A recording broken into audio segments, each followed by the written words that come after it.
ഇതൊക്കെയല്ലേ, അതുകൊണ്ട് മൈലാഞ്ചി ഉണ്ടാക്കാന്ന് വിചാരിച്ചു. എന്നിട്ട് ആദ്യം ഒരു പ്ലേറ്റ് എടുത്ത് ഇങ്ങനെ കഴുകി വെക്കുക. അതിനുശേഷം ഒരു പീസ് ശർക്കര എടുക്കാം. എന്നിട്ട് അതിനെ ഇതേപോലെ ഒന്നുകൊണ്ട് ഇടിച്ച് പീസ് ആക്കിയിട്ട് ആ പ്ലേറ്റിലേക്ക് ഇട്ട് കൊടുക്കാം. പിന്നെ അതിലേക്ക് ആവശ്യമായ ജീരകം ഇട്ട് കൊടുക്കാം. അതിനുശേഷം മെയിൻ ഇൻഗ്രീഡിയൻസ് ആയ പഞ്ചസാരയും ചായപ്പൊടിയാണ് നമ്മൾ ഇട്ട് കൊടുക്കുന്നത് കേട്ടോ. ചായപ്പൊടി എടുക്കുമ്പോൾ കുറച്ചുകൂടെ കളറുള്ള ചായപ്പൊടി എടുക്കുകയാണെങ്കിൽ നമുക്ക് മൈലാഞ്ചിക്ക് കുറച്ചുകൂടെ കളർ കിട്ടുന്നതായിരിക്കും. എന്നിട്ട് അതിനെ അറഞ്ചം പുറഞ്ചം മിക്സ് ചെയ്യാം. എന്നിട്ട് ഇതിനെ സെറ്റ് ചെയ്യാൻ വേണ്ടിയിട്ട് ഞാനിവിടെ കുക്കറാണ് എടുത്തിരിക്കുന്നത്. ഇത് നമ്മൾ മുമ്പേ യൂസ് ചെയ്തതുകൊണ്ടാണ് കേട്ടോ ഇങ്ങനെ ഇരിക്കുന്നത്. നിങ്ങൾക്കാണെങ്കിൽ ഫോയിൽ വെച്ചാൽ ഇങ്ങനൊന്നും ആവില്ല. സെന്ററിൽ ഒരു ടൈൽസ് വെച്ചിട്ട് അതിന് ചുറ്റും ആ മിക്സ് ഇട്ട് കൊടുത്തിട്ട് ടൈൽസിന്റെ മുകളിൽ ഇതുപോലെ ഒരു പാത്രം വെച്ച് കൊടുത്തിട്ടുണ്ട്. എന്നിട്ട് ഒരു ബൗളിൽ കുറച്ച് വെള്ളം എടുത്ത് ഇതിന് മുകളിൽ പ്ലേസ് ചെയ്യാം. മീഡിയം ടു ഹൈ ഫ്ലെയിമിലാണ് നമ്മൾ വെച്ചത്. ഒരു 10-15 മിനിറ്റോളം വെച്ചിട്ടുണ്ട്.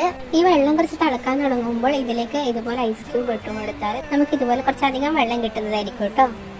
ഇനി ഇതിലേക്ക് മൈദപ്പൊടി ഇട്ട് നന്നായി മിക്സ് ചെയ്തെടുക്കാം. അങ്ങനെ നമ്മുടെ മൈലാഞ്ചി റെഡി ആയി കിട്ടിയിട്ടുണ്ട്.